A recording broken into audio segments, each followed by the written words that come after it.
The answer will tell you a lot about who you presently are. I grew up in Bombay, India, a city that is no longer today at all like the city it once was, and has even changed its name to the much less euphonious Mumbai, in a time so unlike the present that it feels impossibly remote, even fantastic, a real-life version of the mythic Golden Age. Childhood, as A.E. Housman reminds us in The Land of Lost Content, often also called Blue Remembered Hills, is the country to which we all once belonged and will all eventually lose. Into my heart an air that kills from yon far country blows. What are those blue remembered hills?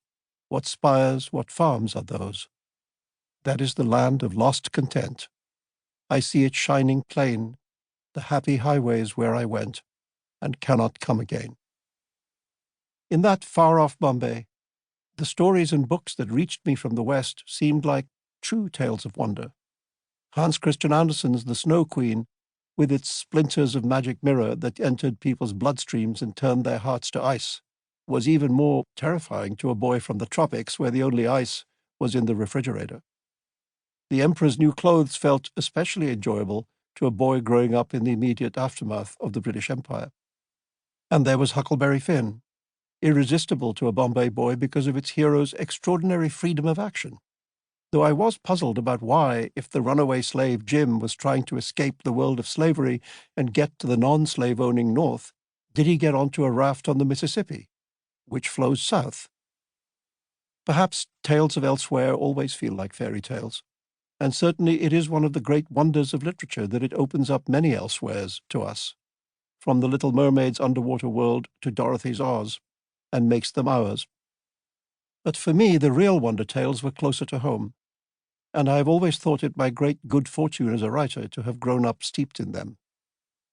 Some of these stories were sacred in origin, but because I grew up in a non-religious household, I was able to receive them simply as beautiful stories.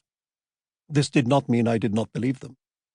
When I heard about the Samudra Manthan, the tale of how the great god Indra churned the Milky Way, using the fabled Mount Mandara as his churning stick to force the giant ocean of milk in the sky to give up its nectar, Amrita, the nectar of immortality, I began to see the stars in a new way.